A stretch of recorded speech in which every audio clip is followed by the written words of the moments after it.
Hola, el día de hoy realizaremos nuestra presentación de la actividad colaborativa de la fase 3 de la materia de estadística. Mi grupo está conformado por mi compañera Lisette Tatiana Corso, mi compañero Jonathan Gutiérrez y mi persona Soncire Jerez.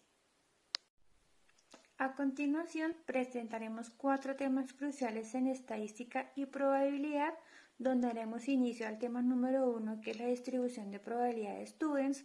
Continuaremos con la distribución de probabilidad de Poisson, continuamente aplicaremos la probabilidad de la chi cuadrada y por último aplicaremos la probabilidad de la hipergeométrica, en cada una de ellas definiendo sus conceptos fundamentales y dando un ejemplo de su aplicación. Tenemos entonces la prueba TD de Student, que es una herramienta estadística que nos ayuda a determinar la diferencia significativa entre el análisis de dos grupos de datos, específicamente la media de dos grupos de datos. Fue desarrollada por el británico William Seeley Godsett por allá en el 1908. Nos dice que él trabajaba en una empresa, una cervecería, y él necesitaba un análisis de datos muestrales. Y curiosidades de internet nos dicen que la cervecería no quería que se divulgaran las fórmulas de producción. Entonces se tuvo que publicar esta fórmula bajo el nombre de TD Student, un nombre muy aparte, en este caso del estadístico William Godsett. La prueba TD Student se usa en muchos campos de la ciencia, por ejemplo, en la investigación médica, en la psicología, en este caso, pues en la psicología se usa mucho, en la economía, en la educación. Y hay unos usos principales, hay muchos, pero pues acá rescatamos algunos. Uno de ellos es la comparación de dos grupos, por ejemplo, dos grupos de estudiantes de matemáticas, los que estudiaron, los que no estudiaron, y mirar las medias a la hora de los resultados de un tipo de evaluación. Entonces, esa comparación da unos resultados de interés. También un uso principal es la evaluación de la eficacia de un tratamiento médico, por ejemplo, a un grupo de pacientes que se le hizo un tratamiento comparado con otro grupo de pacientes que no se hizo el tratamiento y comparar como estas medidas. También un análisis de un experimento, en este caso pues un experimento científico, se usa para comparar los resultados de un grupo de tratamiento y otro grupo que no. También en estudios de diferencia de género, en este caso pues de un estudio acerca de hombres de un tema de interés y de mujeres de un tema de interés y comparar esos dos resultados. O en el tema de las encuestas, por ejemplo, comparar el tipo de ingresos de los hombres, el tipo de ingresos la cantidad de ingresos de los hombres y la cantidad de ingresos de mujeres y comparar esas medidas de resultados. Para eso puede servir la prueba de TD Student. Se identifican muchas ventajas de la prueba TD Student por su utilidad. Entre esas rescatamos estas 5. Una de ellas tiene que ver con la sensibilidad del tamaño de la muestra, pues a diferencia de otros tipos de pruebas estadísticas, la TD Student es muy sensible en el tamaño de la muestra, lo que significa que puede utilizarse en grandes muestras o pequeñas muestras. También otra ventaja es la distribución normal no requerida, y esto trata de que la prueba de TD Student es robusta ante las desviaciones de la normalidad de la población, especialmente cuando el tamaño de la muestra es demasiado grande. Otra ventaja es la simplicidad del cálculo, es decir, que es una técnica estadística relativamente simple y fácil de calcular, ¿sí? Lo que facilita pues, su aplicación. Y sí es fácil de calcular. Otra ventaja es la amplia aplicación, como vimos, pues se usa en temas de investigación médica, la investigación educativa, en este caso pues nuestra carrera en psicología se usa para comparar resultados o estadísticas. A la hora de hacer estadísticas o encuestas se usa mucho. La otra ventaja es la identificación de la significancia estadística. Esto se explica ya que la prueba de TD Student permite identificar si una diferencia observada entre la media de la muestra y la media poblacional hipotética o conocida es significativa o no desde un punto de vista estadístico, o sea, se mira la viabilidad de esta prueba. Tenemos pues que algunos pasos o los pasos para realizar una TD Student puede seguir este orden que vamos a ver. Entonces lo primero es definir la hipótesis nula y alternativa. Entonces, la hipótesis nula establece que no hay diferencia significativa entre las dos medias que se están comparando, mientras que la hipótesis alternativa establece que sí hay una diferencia significativa. El segundo paso es seleccionar el tipo de prueba T adecuada. Esto pues dependerá si las muestras son independientes o relacionales. 3. Es calcular la media, la desviación estándar y el tamaño de la muestra por cada grupo. Siguiente es calcular la estadística T utilizando la fórmula adecuada. Esto pues que tendrá en cuenta la diferencia entre las medias, la variabilidad de datos y el tamaño de la muestra.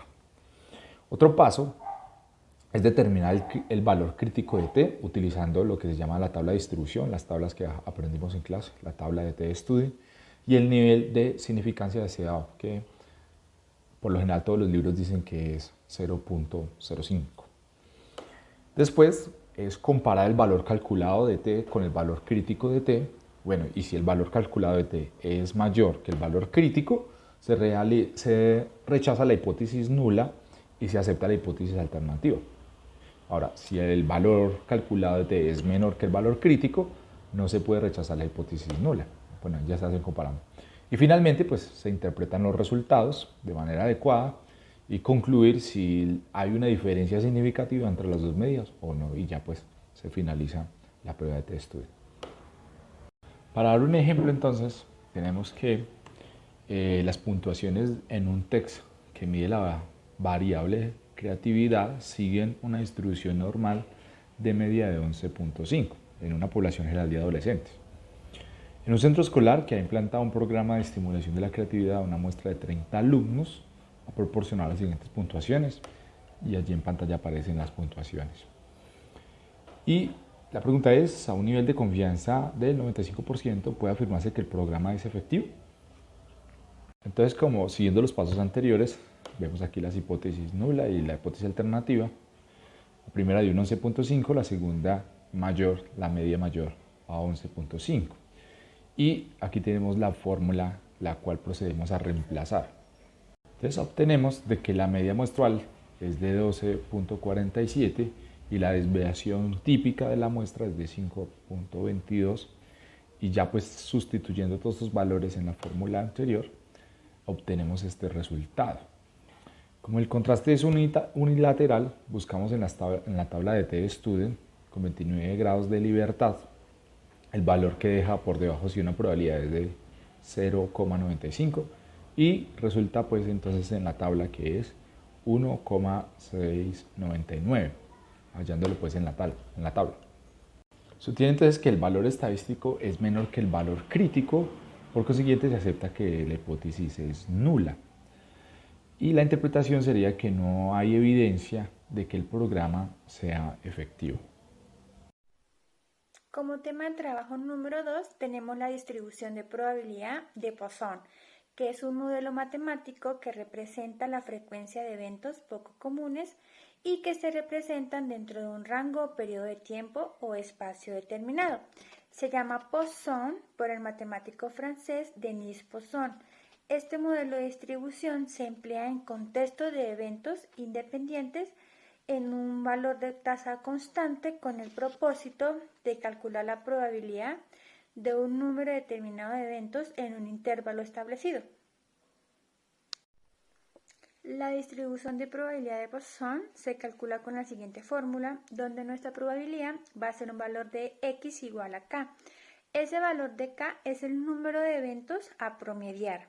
Esto va a ser igual a la división de e a la menos lambda, donde el valor de e es la base logarítmica que tiene un número estándar de 2.71 y lambda va a ser nuestro número promedio de eventos en el intervalo de interés, es decir, aquel valor como fijo o constante que vamos a tener, y lo dividimos entre k factorial, que es el valor de k de forma factorial.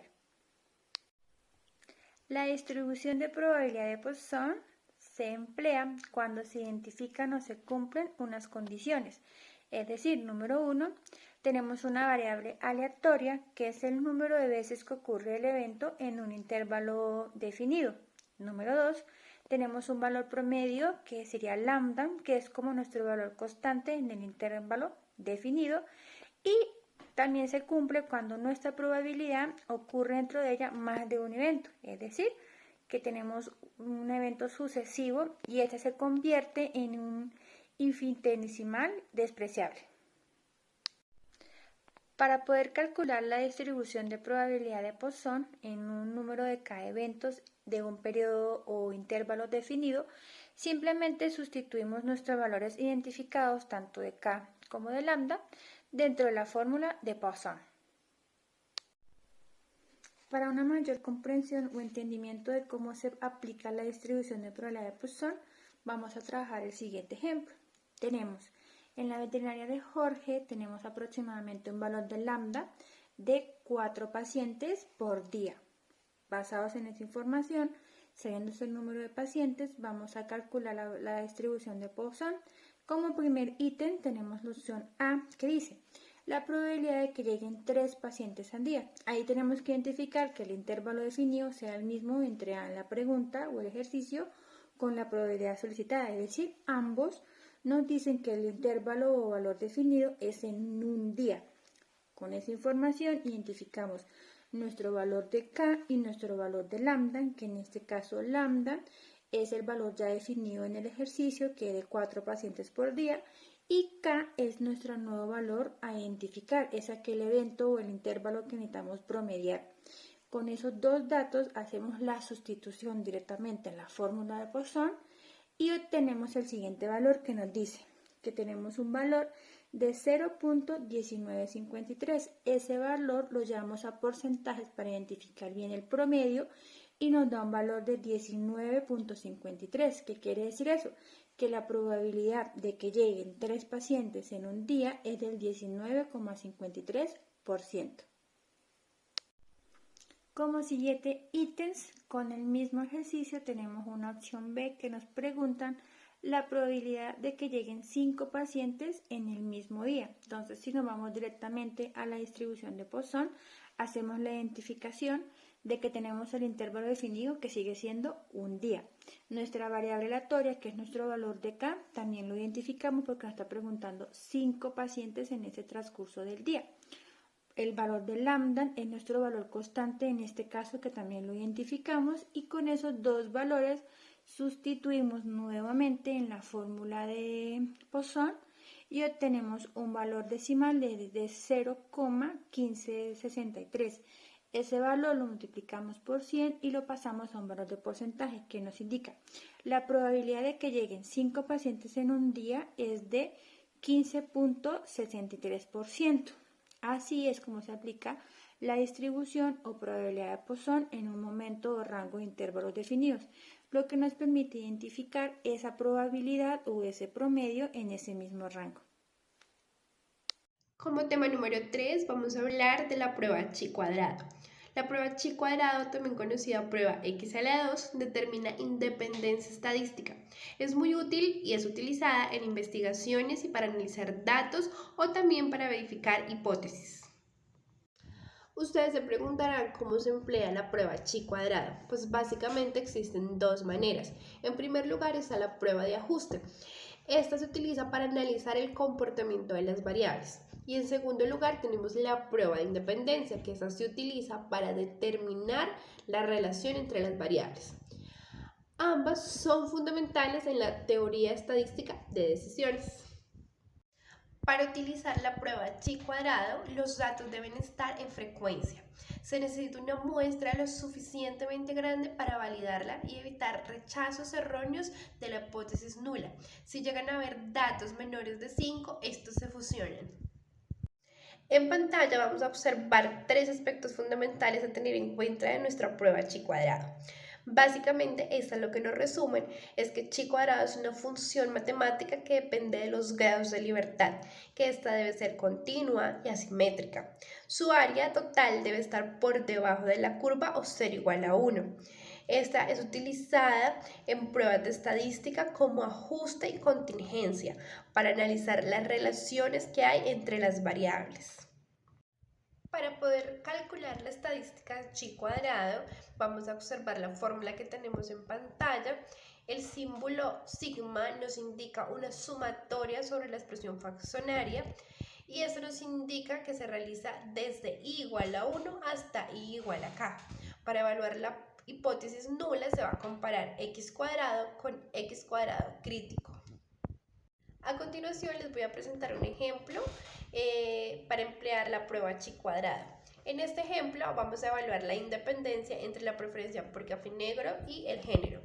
El nivel de significancia es alfa igual a 0.05. Para ello tendremos una muestra de 100 personas entrevistadas, las cuales vamos a poder observar en este momento en pantalla en nuestra tabla. Dando inicio con la explicación de mi ejemplo, en el paso 1 debemos establecer hipótesis.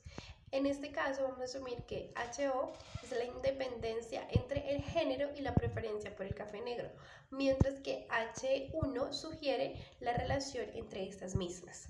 En el paso 2 vamos a calcular las frecuencias esperadas para cada celda de la tabla de distribución y esto lo vamos a hacer realizando una multiplicación entre la fila por la columna dividido en el número total de muestras que estamos tomando, en este caso 100.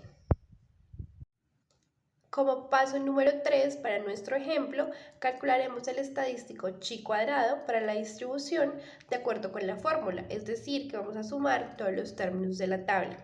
En cuarto lugar, determinaremos el valor crítico de chi cuadrado, es decir, que vamos a tener en cuenta nuestro valor inicial de alfa igual a 0.05. Y en quinto lugar, y para concluir nuestro ejercicio, debemos comparar los valores. Puntualmente en el caso de nuestro ejercicio, dado que x al cuadrado es menor que el valor crítico, se acepta la hipótesis como nula y se concluye que la preferencia de café negro no tiene nada que ver con el género de la persona, teniendo en cuenta un nivel de significancia del 5%. Hablaremos entonces de la distribución hipergeométrica. Esta hace parte de lo que es la distribución de probabilidades, donde pues encontramos la distribución binomial, la distribución de Poisson, en este caso la distribución hipergeométrica. Esta es útil cuando se extrae una muestra o se hacen experiencias repetidas de algo, pero entonces en este caso no se repite o no se devuelve otra vez el elemento extraído o no se repite la experiencia inicial. Veamos un ejemplo de cómo funciona esta distribución hipergeométrica para entenderlo mejor. Entonces, como pueden ver allí en la pantalla en el ejemplo, para que haya una distribución hipergeométrica, entonces debemos tener un tamaño de la población, que en este caso se representa con la letra N mayúscula. Como aparece en el ejemplo, aparece un conjunto de gaticos, son 10 gaticos, 6 de ellos de pinta cafecita, ¿sí? Cafecita, y 4 de ellos de pinta negrita o manchas negras. Entonces se tiene un tamaño de la población, en este caso serían 10. Tenemos un tamaño de la muestra, que en este caso es 3 gatos, y se representa con la N minúscula. Y aparece un número X, que es el número de éxitos esperados en la muestra, que en este caso serían 2, ahí aparecen subrayados. Y S son los éxitos en la población, que en este caso serían 4, que aparecen representados allí, los 4 gatos. Esa S en algunos otros libros aparece como K, pero entonces pues yo le coloqué S, que así fue como que lo entendimos desde el principio. Entonces esta es la fórmula de distribución hipergeométrica, donde aparece la probabilidad de X, sea de números de éxitos esperados, en la muestra, y esta es la fórmula. Entonces aparecen los éxitos en la población, que serían 4, combinado con el número de éxitos esperados en la muestra, que serían 2, por el tamaño de la población, que en este caso serían 10, menos S, que es los éxitos en la población, que serían 4, combinado con N minúscula, que es el tamaño de la muestra, en este caso 3, menos X, el número de éxitos esperados, que en este caso sería 2. Esa es la combinación. Y todo sobre o dividido sobre el tamaño de la población, que sería el caso 10, combinado con N minúscula, que es el tamaño de la muestra. tendríamos la fórmula, tendríamos allí el resultado.